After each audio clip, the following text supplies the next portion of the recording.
Hello hello.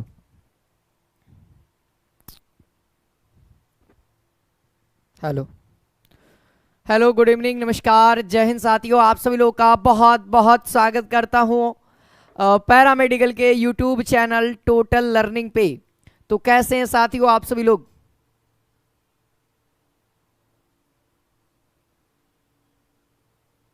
बढ़िया। तो आइए आज के सेशन में दोस्तों साइंस का हम लोग, है ना, साइंस का हम लोग इंपॉर्टेंट क्वेश्चंस को करते हैं, है ना। साइंस के हम लोग इंपॉर्टेंट क्वेश्चंस को करते हैं जो आपके एग्जाम के पॉइंट ऑफ व्यू से बहुत इंपॉर्टेंट है, तो इन सभी प्रश्न को प्रैक्टिस करना चाहिए। तो ये हमारा साइंस का जो भी क्लास है, कौन सा है, पांचवा या छठा है? चलिए मैं सभी लोगों का कमेंट खोल लेता हूं ताकि मेरे को आप सभी लोगों का कमेंट दिखे। चलिए बहुत अच्छा, शानदार, बहुत बढ़िया, सब चीज क्लियर है। हाँ, राधे राधे गुरु जी, राधे राधे सभी को। गुड इवनिंग, नमस्कार, जय हिंद। रोशन सर, आप हमारे हैंडसम सर हैं ना, एक बार प्लीज स्माइल कर दीजिए ना। मेरा नाम भी ले लीजिएगा, आत्मा को शांति मिल जाती है, दिल गार्डन गार्डन हो जाता है ना। स्नेहा गुप्ता का बहुत ज़्यादा दिल गार्डन गार्डन हो जाता है, बहुत बहुत धन्यवाद स्नेहा गुप्ता।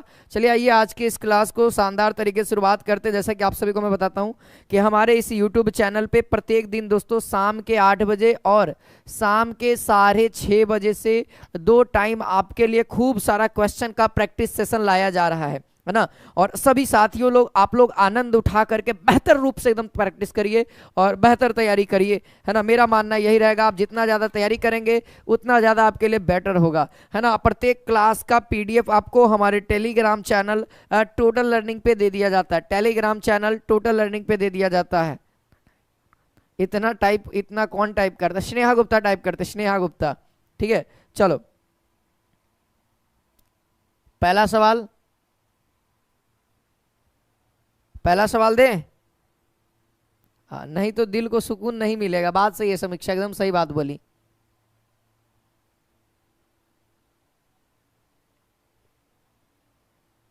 सर मैथ का क्लास कब कब होता है? मैथ का बाबू बहुत जल्दी आने वाला है, एक सेशन बहुत जल्दी आने वाला है, बेहतर सेशन आने वाला है। चलिए देखते हैं, सभी लोग मुझे बताइए। ये पहला सवाल आप सभी के बीच में कहता है अधिकतम कार्य करने के लिए, देखिए यहाँ पे एक सवाल है, बहुत बेहतरीन सवाल है, वर्क एनर्जी पावर का है। अधिकतम कार्य करने के लिए बल एवं विस्थापन के बीच क्या कोण होना चाहिए, एंगल कितना होना चाहिए? 0, 30, 45, 190। स्टार्ट गुरु जी, एकदम स्टार्ट। स्नेहा गुप्ता, देखो भाई, स्नेहा गुप्ता के दिल में घंटी बज गया।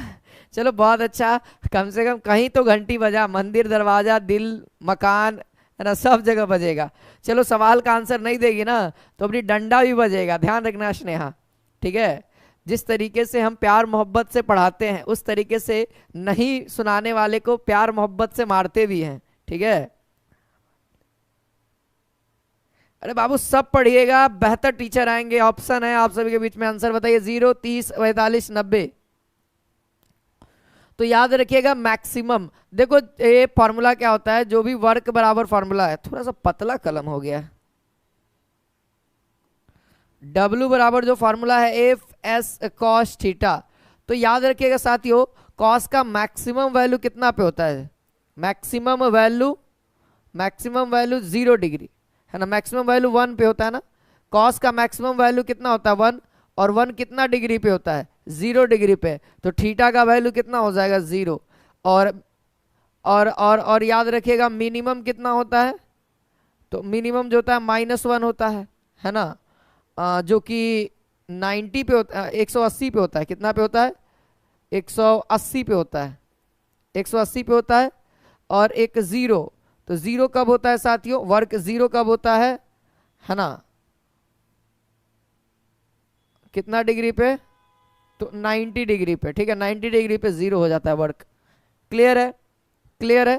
तो 90 डिग्री पे क्या हो जाएगा? काम, वर्क, यानी कि वर्क क्या होगा, यानी कार्य जो होगा, कार्य जो होगा साथियों वह 0 होगा, ठीक है। और माइनस में आ जाएगा, यानी 180 डिग्री पे माइनस होता है साथियों, 180 डिग्री पे माइनस होता है ना। हाँ, याद रखना ये बातें, ठीक है, बहुत इंपॉर्टेंट है। चलिए, और ऐसे भी दोस्तों मैक्सिमम याद रखना, है ना, F बराबर एफ एस, यानी कि बल गुने विस्थापन, ये मैक्सिमम के लिए ही व्यंजक है ना, ये मैक्सिमम के लिए ही व्यंजक है। चलिए क्वेश्चन नंबर दूसरा हमारे बीच में है कि एक सरल लोलक आवर्त काल पृथ्वी पर 2 सेकेंड है, इसे पृथ्वी के पृष्ठ से r दूरी ऊंचाई पर ले जाया जाता है, जहां r पृथ्वी की त्रिज्या है, तो इसका आवर्त काल क्या होगा। अच्छा सवाल है, बनाइए। क्या है, 4 सेकेंड, 6 सेकेंड, 8 सेकेंड या 10 सेकेंड? जल्दी बताओ। सभी लोग एक बार शेयर कर देना।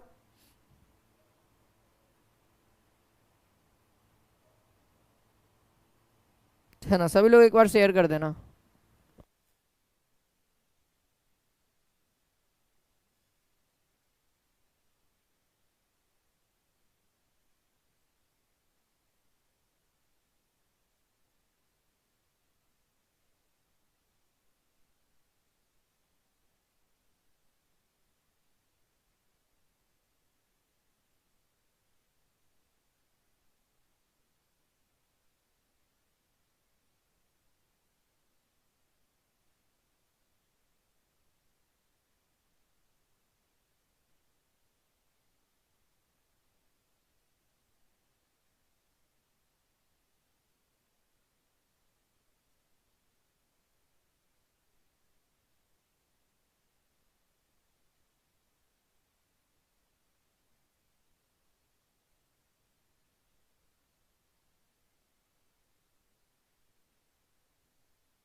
कितना आएगा बाबू, कितना आएगा? ऑप्शन नंबर ए बहुत सारे बच्चे बता रहे हैं। चलो देखते हैं ऑप्शन नंबर क्या होगा। तो ध्यान देना साथियों, यहाँ पे जो करेक्ट आंसर होगा वो 4 सेकेंड हो जाएगा। कितना हो जाएगा? 4 सेकेंड हो जाएगा। अच्छा, सबसे पहले आवर्तकाल का फॉर्मूला क्या होता है? आवर्तकाल का फॉर्मूला क्या होता है तो ये मालूम होना चाहिए, यानी कि टी बराबर क्या होता है? 2 pi root under L upon g होता है ना, एल अपॉन जी होता है। ठीक है, यहाँ कह रहा है कि दोस्तों आवर्तकाल 2 है, यानी कि 2s है। अगर इसे पृथ्वी के पृष्ठ से r ऊंचाई पे ले जाया जाता है, ऊपर की ओर ले जाया जाता है, तो r जहां त्रिज्या है, तो आवर्तकाल क्या होगा, है ना। तो सिंपल सी बात है दोस्तों, अकॉर्डिंग टू क्वेश्चन कर दीजिए। h ऊंचाई पे ले जाने के बाद, ठीक है, आप इसको अगर एक्सप्लेन करना चाहते हैं तो बहुत लंबा जाएगा, ये अच्छा लेवल का सवाल है। ठीक है, अगर आप चाहोगे इसको अगर अकॉर्डिंग टू क्वेश्चन करोगे तो क्या इक्वेशन बनेगा, मैं वो केवल बता देता हूँ। ठीक है, जो टाइम पीरियड का जो बनेगा वह बनेगा दोस्तों 2 पाई तो रहेगा ही रहेगा, 2 पाई हटा दो, जी अपॉन जी प्लस एच। सबसे पहले तो ये बनेगा, है ना, जहाँ ग्रेविटी होगा, और ग्रेविटी के साथ हम लोग साथियों हाइट को मेजर करेंगे, हाइट को लेंगे। ठीक है, ग्रेविटी के साथ साथ हम लोग हाइट को भी लेंगे।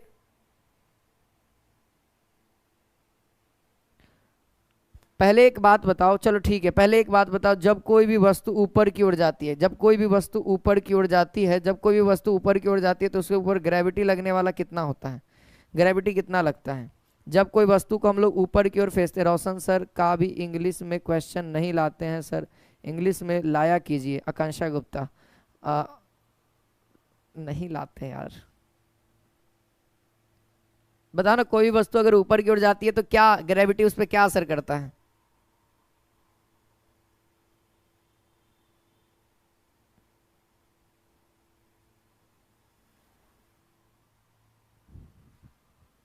मेन जो ग्रेविटी होगा उसका बोलना, किसी को कहीं प्रॉब्लम होगा तो बोलते चलना। ठीक है, यहां तक ये मेन ग्रेविटी हो गया। आप चीजों को लिख सकते हैं, वहां से मेंशन करो वहां से। ठीक है, वहां से जी का वैल्यू आप यहां से पुट कर सकते हो। पहले उस जी को और सिंप्लीफाई किया जा सकता है ना, जी को और सिंप्लीफाई कर दिया जा सकता है कि दोस्तों ये कह रहा है कि पृष्ठ से मतलब कि सरफेस से आर ऊंचाई पे, यानी एच का वैल्यू, यानी एच का वैल्यू क्या हो गया? आर हो गया। जब एच का वैल्यू आर रखोगे तो कितना हो जाएगा मालूम है? जी डैश का वैल्यू कितना हो जाएगा? जी बाई 4 हो जाएगा। जी डैश का वैल्यू कितना हो जाएगा? जी बाई 4 हो जाएगा। ठीक है, तो जी डैश का वैल्यू g/4 हो जाएगा, तो टाइम पीरियड यहाँ से कितना हो जाएगा 4 हो जाएगा। अब साफ साफ देख लो टाइम पीरियड 4 हो जाएगा, क्योंकि दोस्तों देखो एक टाइम पीरियड यहाँ पे दे रखा है, यानी कि 2s बराबर 2 पाई इंटू लेंथ r जी अपॉन जी डैश के लिए, है ना, नया वाला के लिए 4 हो जाएगा, तो ये निकल जाएगा तो ऊपर जाएगा √2, है ना, क्या हो जाएगा इधर जाएगा तो 4 हो जाएगा, है ना, इधर 2 आ जाएगा, 2 पाई √L अपॉन जी, ये क्या होगा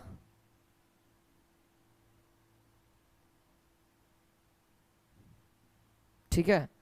तो भैया टाइम पीरियड का दुगना हो जाएगा, देखा जाए तो अपने टाइम पीरियड का क्या होगा, टाइम पीरियड का ये दुगना हो जाएगा, है ना, दुगना हो जाएगा यानी कि 4 हो जाएगा, ठीक है, यानी कि 4 हो जाएगा। चलो अगला सवाल बनाओ।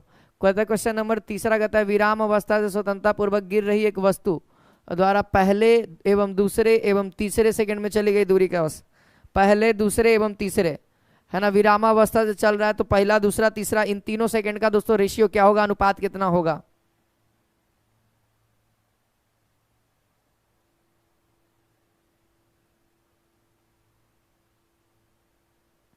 देखो इस सवाल को थोड़ी देर के लिए आप गैप में कर दो, ये चीजें आपको समझ में आएंगी। देखो आप ये सवाल को समझा देता हूं, एक बार ध्यान रखना। सबसे पहले टाइम पीरियड का फॉर्मूला क्या होता है ग्रेविटेशन में, ये होता है, ठीक है। अब मैं कहूं कि कोई वस्तु को सरफेस से, जैसे मान लिया पृथ्वी है, पृथ्वी के सतह से ऊपर की ओर फेंका जा रहा है, ऊपर की ओर फेंका जा रहा है, तो ऊंचाई की ओर जा रहा है, एच ऊंचाई। तो आपको मैंने बताया होगा कि जब भी किसी वस्तु को ऊपर की ओर फेंका जाता है दोस्तों, तो ग्रेविटेशनल क्या होता है, एक्सिलरेशन चेंज होता है। तो चेंज होता है तो कितना चेंज होता है, तो g into R square upon R plus H का होल स्क्वायर। और जहां अगर मान लिया जाए यही हमारा आर ही एच है, क्योंकि हाइट कितना हमने एच माना है, लेकिन एच ही अगर आर हो तो आप आर एच के जगह पे आर रख देना, है ना, एच ही आर है, यानी आर ऊंचाई पे, यानी एच के जगह पे क्या है आर है, तो यहां से कितना हो जाएगा 2r² यानी कि 4r², r² से r² कैंसिल। देखो ना भैया, अगर किसी को दिक्कत है आप बताओ, एच यानी हाइट हमारा क्या है, हाइट हमारा आर है, तो जी डैश यहां से क्या हो जाएगा G r² upon r² plus R का होल स्क्वायर। देखोगे तो जी डैश बराबर क्या होगा जी r² अपॉन 4r², तो r² से r² मतलब जी डैश बराबर g/4। तो यहां से ये नया जो टाइम पीरियड आएगा t1 बराबर क्या आएगा 2 पाई √L अपॉन जी डैश। अगर किसी को दिक्कत है ध्यान दो मेरे भाई, इतना नहीं टफ है, इतना भी टफ नहीं है जितना मैं बता रहा हूं। देखो अब बताओ नया जो टाइम पीरियड आएगा 2 पाई इंटू √L अपॉन जी आएगा कि नहीं आएगा, ये जी डैश कर देते हैं, क्योंकि ग्रेविटेशन जब ऊपर जा रहा है तो ग्रेविटेशन भी चेंज होगा, और जब ग्रेविटेशन चेंज होगा तो बताओ टी नया टाइम पीरियड जो होगा 2 पाई इंटू √, जी डैश के जगह पे क्या भर सकते हैं g/4। तो ध्यान देना 2 पाई है ना √L इंटू 4 अपॉन जी, इसी को साथियों यहाँ पे ध्यान देना 2 पाई बराबर, है ना, सॉरी t1 बराबर क्या हो जाएगा 2 पाई इंटू √L अपॉन जी। 4 जब रूट से बाहर निकलेगा क्या देगा 2। अब इसको हम लोग क्या कह रहे हैं इक्वेशन, इसको देखो यहां से इसको हम टी, और यहां देखना टी का वैल्यू दिया हुआ है, t1 बराबर क्या हो जाएगा 2 गुने 2 यानी 4 सेकेंड का समय होगा। यही तो आंसर है साथियों, यही आपका आंसर है, ध्यान देना यहां से, है ना, ये चीजें ध्यान दो, बातें यहां पे आंसर आ गई, ठीक है। तो क्लियर, यहां से 4 सेकेंड होगा। अब तो किसी को कोई दिक्कत नहीं होगा, अब तो मेरे ख्याल से किसी को कोई दिक्कत नहीं होगी, कहां क्या क्या हुआ, ऊपर गया तो ग्रेविटेशन चेंज होगा, ग्रेविटेशन घटेगा ऊपर जाने की वजह से, इसीलिए जी डैश मान लिए। और यहाँ पे टाइम पीरियड क्या कहता है 2 पाई √L अपॉन जी डैश, है ना, तो जी डैश का वैल्यू g/4। भैया आगे कैलकुलेशन कर दिया, आंसर आ गया हमारा। चलो अब इस सवाल को देखो दोस्तों, 3 अवस्था है, एक पहला सेकंड, एक दूसरा सेकंड, एक तीसरा सेकंड, है ना, तीसरे सेकंड में चली गई दूरी, यानी पहले सेकंड, दूसरे सेकंड और तीसरे सेकंड में चली गई दूरी। तो देखो सवाल को यहां से u plus half a into 2t-1 ये होता है दोस्तों st। तो पहला सेकंड में चला गया दूरी, सबको ही दोस्तों क्या है स्वतंत्रता पूर्वक विरामावस्था से स्टार्ट करता है, इसीलिए u का वैल्यू 0, है ना, और स्वतंत्रता पूर्वक है तो सब चीज वही है, एक्सेलरेशन के बारे में चर्चा नहीं है। तो कितना हो जाएगा हाफ a और t का वैल्यू कितना हो जाएगा, यानी देखा जाए साथियों अगर पहला सेकंड में दूरी की बात किया जाए हाफ ए, है ना, अगर दूसरे सेकंड में करोगे तो ये तो 0 होगा ही होगा, हाफ ए। 4 में से 1 गया, कितना हो जाएगा साथियों, यहाँ पे 2t हो जाएगा ना, t का वैल्यू दूसरे सेकंड है तो t के जगह पे कितना, 4 में से 1 जाएगा 3, यानी देखा जाए तो 3/2 इंटू ए। ठीक है, अगला स्टेप देखिएगा S3, यानी कि तीसरे सेकंड में चली गई दूरी कितनी हो जाएगी, a इंटू, है ना, 3 दूना 6 में से 1 जाएगा 5, यानी देखा जाए 5/2 इंटू ए। अब इन तीनों का पूछा है, पहला सेकंड का दूरी, दूसरे सेकंड का दूरी और तीसरे सेकंड का दूरी। पहला सेकंड का दूरी हाफ ए, दूसरा सेकंड का 3/2 ए और तीसरा सेकंड का 5/2 ए। तो देखा जाए साथियों, यहां से ए से 1 खत्म, है ना, 2 LCM ले लीजिए, 1 3 5, 135 आंसर हो जाएगा। देखिए ऑप्शन नंबर डी 135 देख लीजिए, सबका आ गया, सबका आ गया, है ना, सबका आगे रेशियो चीजें हैं, रेशियो वाली चीजें हैं, आप लोगों को समझ में आ गया। एक बार आप सब लोग दबा के शेयर करिए, मजा नहीं आ रहा है, कौन कौन शेयर नहीं कर रहा है, रोहित, साक्षी गुप्ता, स्नेहा, रंजना सिंह, स्मार्ट बॉय, बहुत शानदार। चलो अभी इस सवाल का आंसर दो, क्वेश्चन नंबर चौथा दो। एक लिफ्ट स्थिर वेग से भी से नीचे आ रहा है, लिफ्ट में एक व्यक्ति एक सिक्के को गिराता है, फर्श की ओर इसका त्वरण अनुभव करेगा, कौन सा त्वरण होगा, जल्दी से बताओ।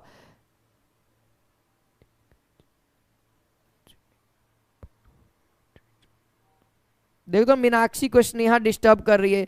स्नेहा बाबू पढ़ो, पढ़ो, ध्यान देने वाली बातें हैं, नहीं पढ़ोगे तो कैसे सिलेक्शन होगा बाबू, बताओ, ऐसे काम चलेगा।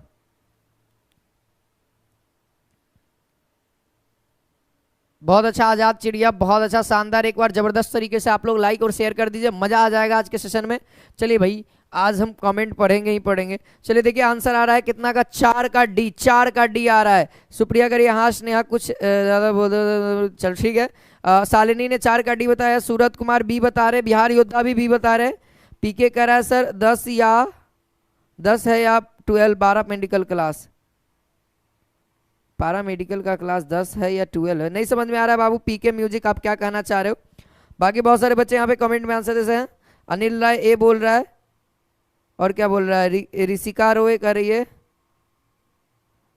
टाइम कम है बट सिलेबस, तुम लोग के अभी आँख खुलेगा तो सिलेबस पहले नहीं होगा, कुछ कुछ बकलोलबन है ना, अभी पूछेगा ना कि सर कैसे होगा सिलेक्शन, हम कहेंगे सिलेक्शन अब नहीं होगा तुम्हारा कहाँ से होगा, अब 1 महीना में तुम पूरा पढ़ लोगे। चलो ध्यान दो, जब भी कोई भी वस्तु दोस्तों फर्श की ओर गिरती है तो क्या हो जाएगा, v माइनस जी का मीटर पर सेकंड स्क्वायर से त्वरण लगेगा, है ना, नीचे की ओर जा रही है ना साथियों, नीचे की ओर जा रही है, तो नीचे की ओर जब भी जाएगी तो g माइनस वी होगा, है ना, ग्रेविटेशन, क्योंकि भैया जब भी आप नीचे की ओर झड़लते हैं तो पेंडल तो मारते नहीं है साइकिल में, बस वही बात है कि आपको पृथ्वी खींचती है तो पृथ्वी का फोर्स ज्यादा होता है, इसीलिए ग्रेविटेशन फोर्स भी ज्यादा होगा, और उसमें सिक्का का फोर्स, सिक्का पे एप्लीकेशन कम करेगा, ठीक है, कौन, एक्सेलरेशन। क्वेश्चन नंबर 5 कहता है 50 केजी एवं 60 केजी भार वाले 2 व्यक्ति एक मेज पर इधर उधर बैठे हैं, यदि वे 1 मीटर की दूरी पे थे, उनके बीच गुरुत्वाकर्षण बल कितना होगा। गुरुत्वाकर्षण बल का फॉर्मूला याद है, गुरुत्वाकर्षण बल निकालना, जल्दी से बताओ कौन सा आंसर होगा। सर फास्ट कीजिए ना, डाटा भी खत्म होने वाला है, एकदम फास्ट करते बाबू, एकदम पूरा फास्ट कर देंगे, एकदम ट्रेन बुलेट फेल हो जाएगा हमारे सामने, तुम काहे टेंशन लेते हो। चलो बताओ जल्दी से बताओ, 50 केजी और 60 केजी का 2 व्यक्ति है एक दूसरे से 1 मीटर की दूरी पे, बताओ कितना होगा फोर्स, गुरुत्वाकर्षण बल याद है, G into m1 m2 upon r square, तो बताओ 6.6 इंटू 10 टू द पावर कितना हो जाएगा, 11 ना, इंटू 60 इंटू 50, तो लगभग देखा जाए कितना आ जाएगा, क्योंकि ये तो 1 मीटर है तो 1 मीटर मतलब 0,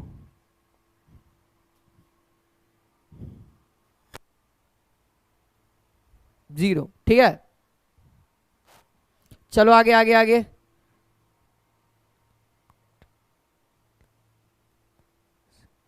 ठीक है, तो कैलकुलेट करो इसका, तो 6×5 या देखो 6.6 into 10 to the power minus 11 into 6×5 यानी 3000, बाकी यही कैलकुलेशन है, तो देखा जाए तो यहां से कितना हो जाएगा, 3 से गुना करिए, 36 18 के 8 हासिल 1, 36 18 के 19, 1 अंक के बाद पॉइंट लगा दिए, गुने 10 के पावर 3 को हटा दीजिए, -8 बचेगा, लमसम लमसम देखेंगे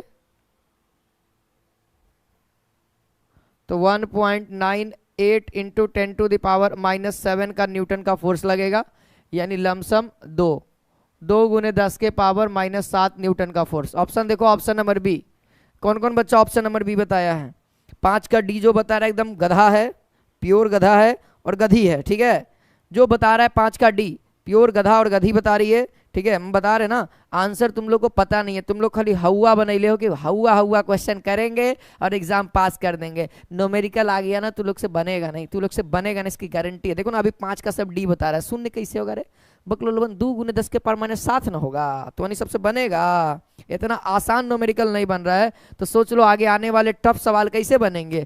क्वेश्चन नंबर 6 कहता है साथियों, दो द्रव्यमान एक दूसरे से n गुना भारी है, एक समान गतिज ऊर्जा रखते हैं, तो बताइए समवेग का अनुपात क्या है। यहाँ द्रव्यमान कहता है एक दूसरे से n भारी है, यानी m1 बराबर क्या है, दूसरा द्रव्यमान n है ना, m × n है, यानी देखा जाए बताना यहाँ से m1 बटा में m2 का वैल्यू कितना आ गया, n बटा में 1।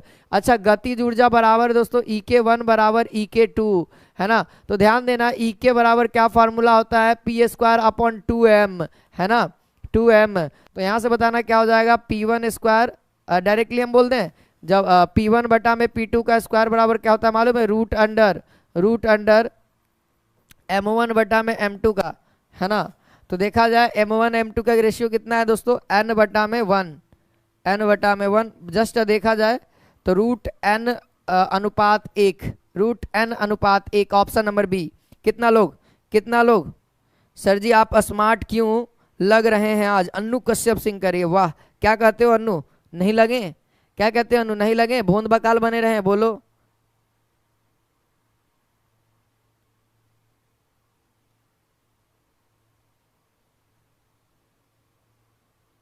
ठीक है,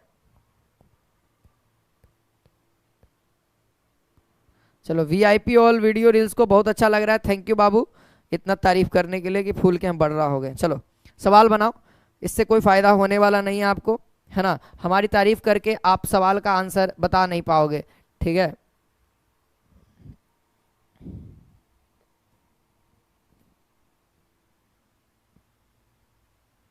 चलो क्लियर है,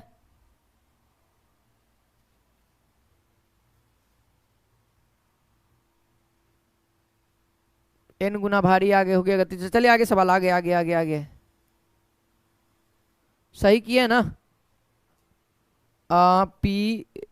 p1² बटा में 2m1 बराबर, रुक जाइए 2 मिनट मैं एक बार चेक कर लेता हूँ, m2 सो p2 इधर, m1 उधर, 2 से 2 खत्म, ठीक है सही है साथियों, कोई दिक्कत है नहीं।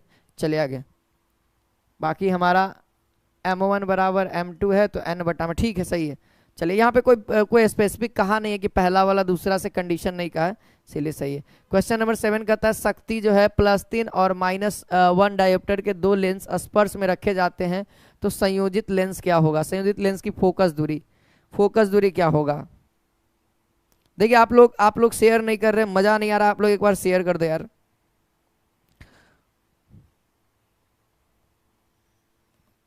देखिए यहाँ पे कह रहा है साथियों दो लेंस है और अलग अलग डायोप्टर का है, अब इन दोनों को साथ में कंबाइन किया जाता है, तो P बराबर क्या होगा, P1 + P2 होता है, ठीक है। तो P1 कितना है साथियों, +3, और ये P2 कितना 1, यदि देखा जाए तो 2 डायोप्टर हो जाएगा। हमको तो फोकस दूरी चाहिए सेंटीमीटर में, तो 100 बटा में P करेंगे, ये सेंटीमीटर में देगा, ठीक है। तो 100 बटा में 2 यानी साथियों 50 सेंटीमीटर का फोकस दूरी होगा। कितना? 50 सेंटीमीटर का फोकस दूरी होगा। ऑप्शन नंबर ए करिए, ठीक है। या फिर आप यहां से पहला वाला यहां से क्या करेंगे, F1 निकालेंगे, कितना 100 बटा में 3 आएगा, फिर F2 निकालोगे कितना 100 बटा में -1 आएगा, लगभग फिर आप लोग करोगे 1/f बराबर 1/f1 + 1/f2, यही प्रोसेस करोगे तो गैदरिंग हो जाएगा। इससे बढ़िया है कि भैया P1 + P2 कर दो, वही चीज है ना, जोड़ने के बाद P आएगा और P को उल्टा कर दोगे या 100 में P से भाग दोगे तो F के बराबर आपको फोकस दूरी निकालने आता होगा फार्मूला के अकॉर्डिंग। चलिए क्वेश्चन नंबर 8 कहता है एक पदार्थ के प्रिज्म म्यू बराबर √2 है के लिए न्यूनतम विचलन का कोण प्रिज्म के बराबर है तो प्रिज्म कोण होगा। प्रिज्म कोण का वैल्यू कितना है? न्यूनतम विचलन का कोण के बराबर है, जल्दी से बनाइए।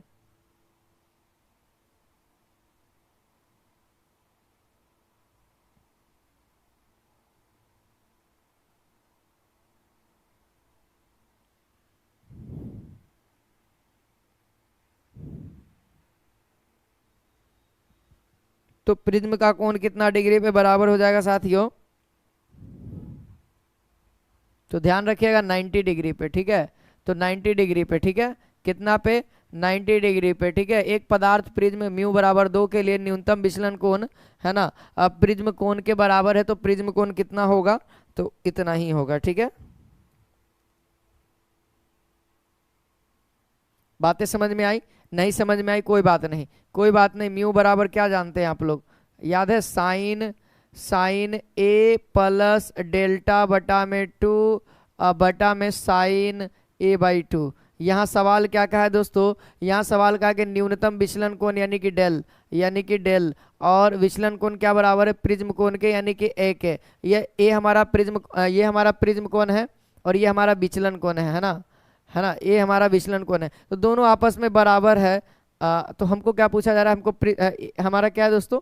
ये हमारा क्या है? विचलन कोण है। ये हमारा विचलन कोण है, ये हमारा क्या है? प्रिज्म कोण है, ठीक है। तो अब करिए तो यहाँ पर से क्या होगा? म्यू का वैल्यू कितना है? √2 है, देखो साफ साफ लिख रखा है। अब साइन डेल्टा के जगह पे ए रखोगे तो कितना आएगा? 2a बटा में 2 बटा में साइन ए बाई 2।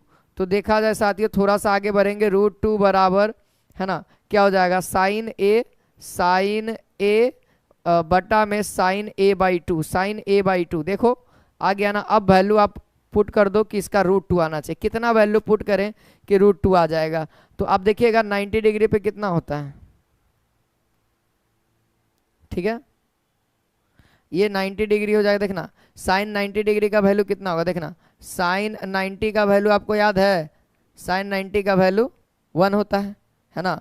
और ये साइन 45 डिग्री हो जाएगा 1/√2, तो ये √2 के बराबर हो जाएगा। देख लेना आ जाएगा, है ना, √2 के बराबर। तो 90 डिग्री पे इसीलिए, ठीक है। चलिए अगला सवाल है, क्वेश्चन नंबर 9 कहता है कि एक ध्वनि तरंग की आवृत्ति इतना है, तरंग दैर्ध्य इतना है और इसे 1 किलोमीटर तय करने में कितना समय लगेगा, है ना। डिस्टेंस जो है उसको 1 किलोमीटर तय करने में कितना समय लगेगा दोस्तों, टाइम बताना है। तो सबसे पहले आपको दोस्तों वेलोसिटी निकालना होगा। तो आपको आवृत्ति और तरंग दैर्ध्य से आपको क्या होगा? वेलोसिटी निकलेगा। वेलोसिटी को जब इससे आप भाग दीजिएगा तो आपको टाइम निकलेगा।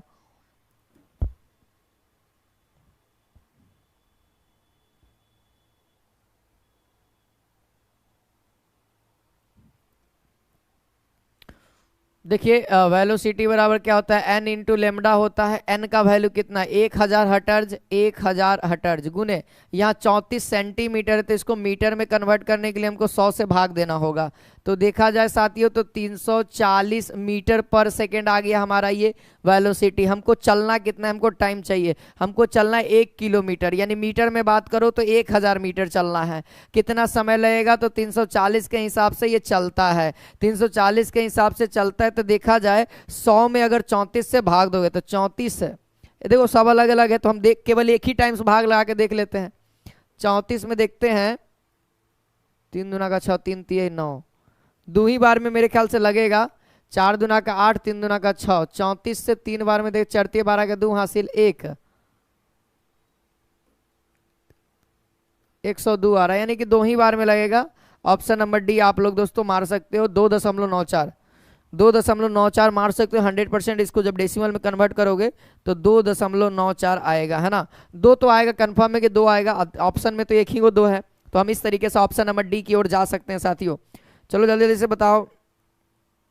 चलो अगला बताओ, क्वेश्चन नंबर 10 कहता है ऊंचाई h से एक गेंद गिरकर धरती पर t समय में पहुंचती है, अगर t/2 पर ऊंचाई कितनी होगी? बताओ जल्दी से। अच्छा सवाल है, जल्दी से बताओ। ये सब क्वेश्चन आया तो कल्याण हो जाएगा। अन्नू करिए कि ये सब क्वेश्चन आया तो कल्याण हो जाएगा बाबू। इसी टाइप के मिला के आएंगे, जैसे 8 सवाल आता है ना, तो 8 में से आपका दोस्तों 2 गो 3 गो ऐसे आएगा और बाकी सब लो लेवल के आएंगे, उतना भी टफ नहीं आएगा।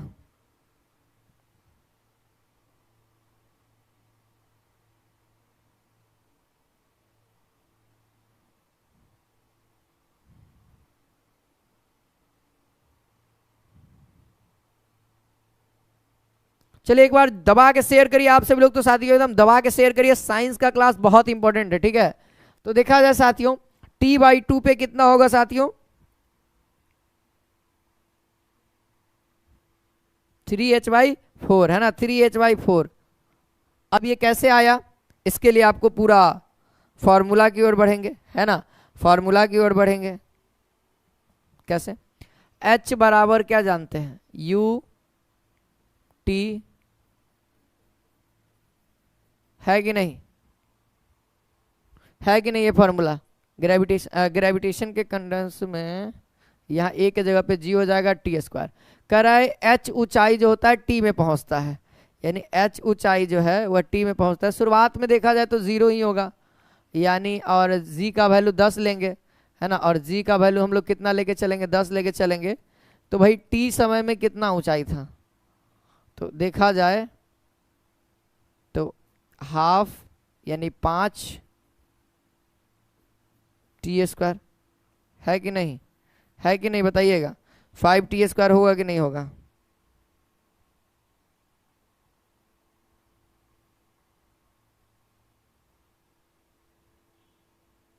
ठीक है, ये क्या है दोस्तों, H हाइट, हाइट कितना है, तो बताओ यहाँ से T बराबर कितना, T² बराबर कितना होगा, H/5/H होगा ना, H/5 कितना होगा, टाइम कितना लगेगा, H/5 है ना, T² समय में इतना समय, इतना हाइट चलेगा। हमारा सवाल ये हाइट निकालना है, ठीक है। हम H1 कह देते हैं बराबर बराबर U/T प्लस हाफ ए नहीं G/T²। देखो यहाँ से बताओ, तो ये तो H1 निकालना ही है, U तो वैल्यू 0 हो जाएगा क्योंकि शुरुआती वेग से चल रहा है, यानी कि 0 वेग से चल रहा है, शुरुआती वेग से चल रहा है यानी कि 0 वेग से चल रहा है। बताओ जल्दी से पहले,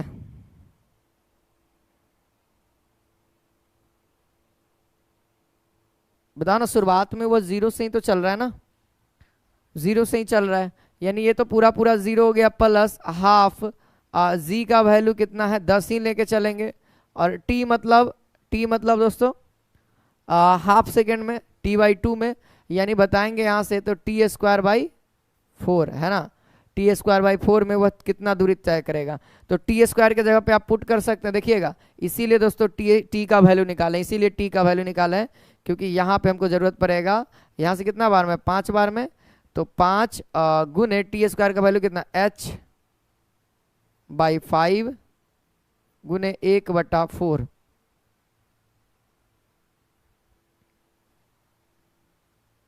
सही है। तो आंसर कितना आ गया, सचिन एडिटर सर माहौल खराब है, इधर देख लो अपने शेर शेरनियों को।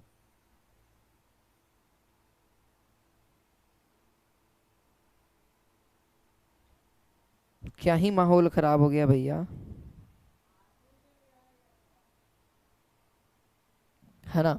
चलो ध्यान देना, T/2 में कितना चलेगा भैया, बताओ ना यार, तुम लोग यार इतना नहीं बता सकते, H/4 चलेगा, है ना, H/4 चलेगा सर T/2 में। तो यहाँ पे सवाल ये है कि T/2 पर ऊंचाई पर होगा, यानी T/2 में उतना ऊंचाई पे चढ़ गया, यानी बचा हुआ कितना होगा, तो बचा हुआ होगा दोस्तों, मेन पॉइंट यहाँ पे है 3h/4, तो जस्ट यहाँ से 3h/4 हो गया। अगला सवाल बताओ, चलो अब सवाल अच्छा लेवल का आएगा। सर क्लास आज कितना डिस्टर्ब हो रहा है,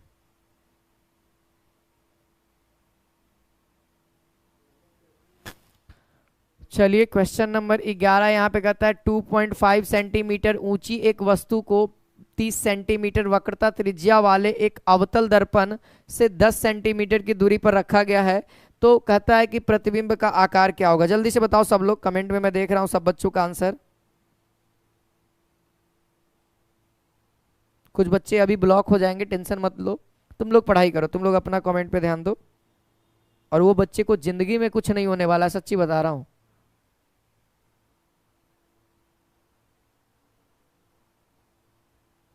जो उल्टा पुल्टा भी मैसेज किया सब ब्लॉक होगा, क्योंकि पढ़ने वाले बच्चों को डिस्टर्ब कर रहा है और मुझे भी डिस्टर्ब कर रहा है और इरिटेट कर रहा है मेरे को। सबसे बड़ी बात, मैं तो किस तरीके से पढ़ा भी रहा हूं, ठीक है।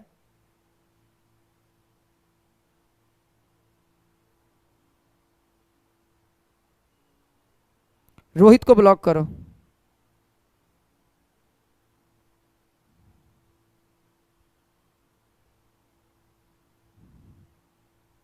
चलो ta-ta bye bye Rohit Kumar, हमेशा के लिए अलविदा चैनल से।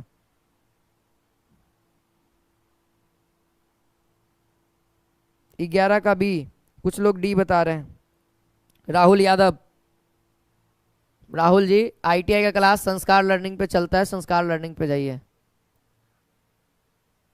निकाल लिए आप लोग? कुछ बच्चे बी और कुछ बच्चे डी बता रहे हैं, कौन सा सही होगा निकालने के बाद?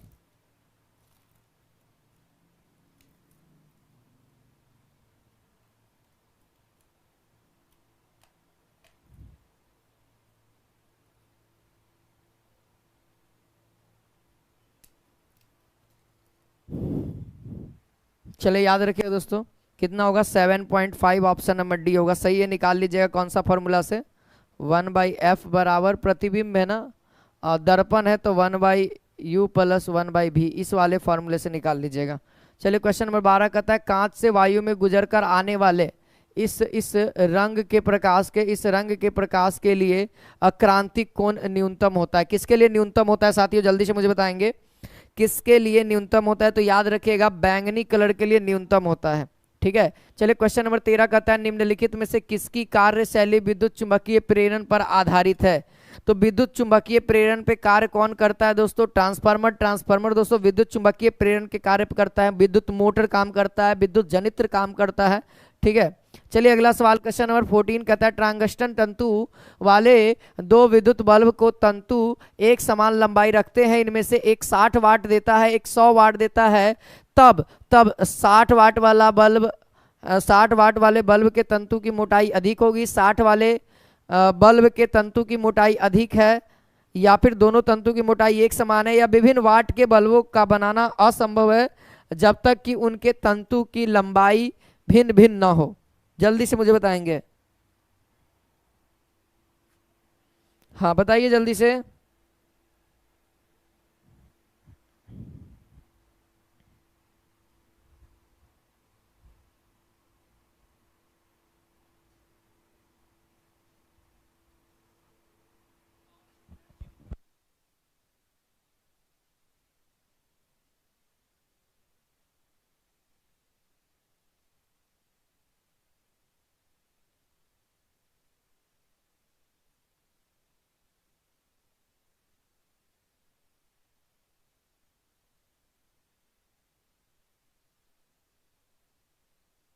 चलो देखो, चलो देखो यहाँ पे आंसर क्या होगा।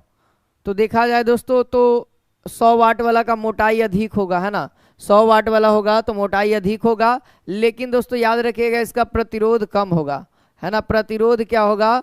कम होगा। अगर आपसे कहता कि कौन सा बल्ब ज्यादा प्रकाशित करेगा तो 60 वाट वाला, ठीक है। जिसका वाट कम होगा उसका प्रतिरोध ज्यादा होगा, इसकी मोटाई कम होगी, है ना। 100 वाले की तुलना में इसकी मोटाई कम होगी 60 वाला, लेकिन प्रतिरोध ज्यादा होगा, ठीक है। चलिए क्वेश्चन नंबर 15 कहता है निकट दृष्टि दोष से पीड़ित एक व्यक्ति 2 मीटर से अधिक दूरी की वस्तु को अलग अलग स्पष्ट नहीं देख सकता है। आंखों के इस दोष को सही करने के लिए आवश्यक लेंस की शक्ति है ना। 2 मीटर से अधिक दूरी की वस्तु को नहीं देख सकता है। 2 मीटर अच्छा खासा, यानी दूर दृष्टि दोष है, यानी उसको निकट दूर दृष्टि दोष, यानी दूर की वस्तु नहीं दिखाई, उसको निकट दृष्टि दोष है। और निकट दृष्टि दोष को दूर करने के लिए हम लोग अवतल लेंस का प्रयोग करते हैं, है ना। और अवतल लेंस का फोकस दूरी क्या होता है? ऋणात्मक होता है। तो यहां पर से दोस्तों 0.5 डायोप्टर का माइनस वाला अवतल लेंस का हम लोग यूज करेंगे, ठीक है। ऑप्शन नंबर डी हो जाएगा। चलिए क्वेश्चन नंबर 16 कहता है निम्नलिखित में से कौन सा विद्युत का सबसे अच्छा सुचालक है?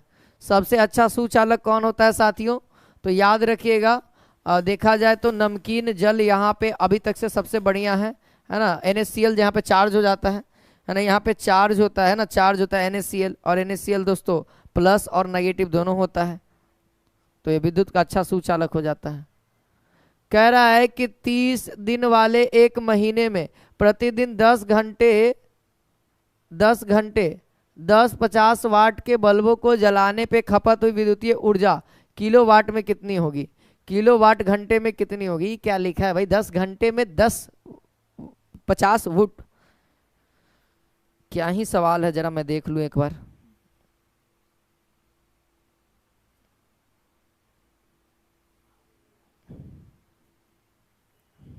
दस वाट का बल्ब है 50 गो, ठीक है, ये 10 हटा दो, ये कुछ ऐसे ही है, ठीक है। 50 वाट है, तो जलाने पर खपत हुई विद्युत ऊर्जा किलोवाट घंटा में बताना है। तो सबसे पहले एनर्जी खत्म हो कितना रहा है, तो टाइम 10 गुने कितना वाट 50, तो कितना हो जाएगा 500। तो ये क्या हो रहा है 500 किलो है ना, 500 जूल, 500 वाट क्या हो रहा है खर्चा हो रहा है, 500 वाट खर्चा हो रहा है कि नहीं हो रहा है ना। अरे भैया 10 घंटा चलता है, 1 घंटा में 50 वाट ले रहा है ना, 50 वाट ले 10 घंटा में 500 वाट है ना, 500 वाट, ठीक है। अब 500 वाट तो किलो वाट बताओ, तो किलो वाट बोलोगे तो कितना होगा, हाफ किलो वाट है ना, हाफ किलो वाट, ठीक है, हाफ किलो वाट।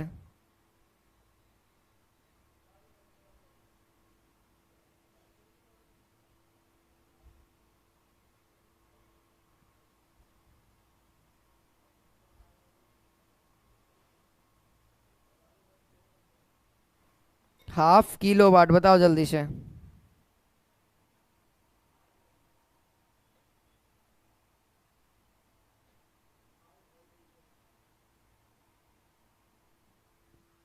और कितने दिन तक चलता है साथियों यही हाफ किलो वाट? दोस्तों यही हाफ किलो वाट कितना दिन तक चलता है, 30 दिन तक, और 30 दिन में 10-10 दिन चलता है, यानी 150 किलो वाट किलो वाट घंटा है ना, किलो वाट घंटा हो जाएगा। तो देखा जाए साथियों तो 150 यहाँ से आंसर हो जाएगा, ठीक है। यही हाफ दोस्तों ये 1 घंटे का है, यानी ये 1 घंटे में साथियों, 1 घंटे में साथियों है ना 50 गो बॉल इतना हाफ किलो उठाता है, और यही 10 घंटा पर डे 30 दिन तक चलता है, तो 150 किलो वाट प्रति घंटा उठाएगा, ठीक है, घंटा।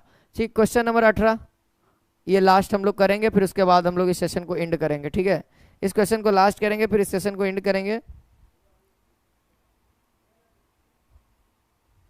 देखिए सवाल कह रहा है कि 36 ओम के प्रतिरोध के एक तार को n समान भागों में काटा गया है और इसे समांतर क्रम में जोड़ा गया। तो यानी देखना साथियों यहाँ पे समांतर क्रम में जोड़ा क्या प्रतिरोध है, तो प्रभावी प्रतिरोध कितना 1 ओम है, तो n का मान कितना है, यानी देखा जाए 1/R1 plus 1/R2 plus 1/R3 plus dot dot dot कहाँ तक है, n तक है। कितने टर्म है हमको नहीं पता, n टर्म है, n गो काटा भगया है, n हिस्सा में क्या गया दोस्तों, काटा गया है।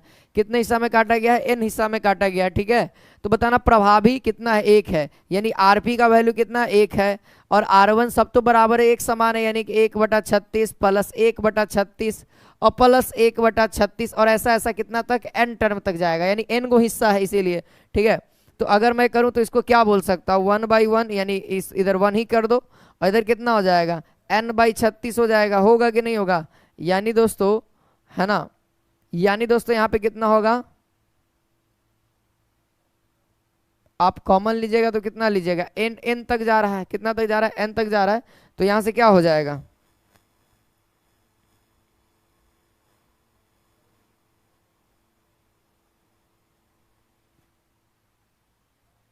n एक समान भागों में बांटा जा रहा है, यानी n तक जा रहा है, यानी कह सकते हैं साथियों यहां से क्या हो जाएगा, फाइनल जो हो जाएगा 36 n तक जा रहा है, यानी n स्क्वायर है ना, 1 + 1 + 1 + 1 प्लस कहां तक n तक, यानी कि n स्क्वायर है ना, n स्क्वायर हो जाएगा।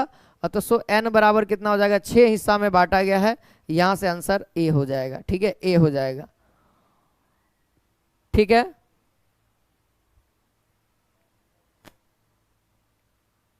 चलिए अगला कहता है एक त्रिभुजाकार प्रिज्म में कितने पृष्ठों की संख्या होती है, तो 5 पृष्ठ होते हैं। कितने पृष्ठ होते हैं, 5 पृष्ठ होते हैं, ठीक है।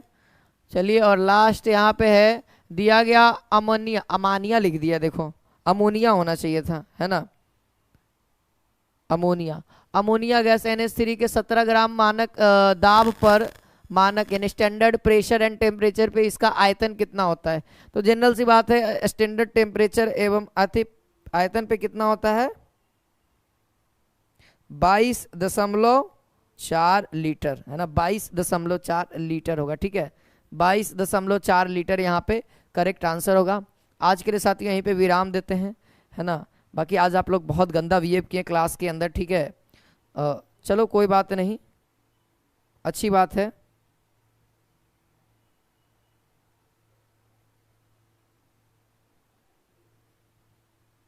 सिलेक्शन होगा बढ़िया से। जय हिंद।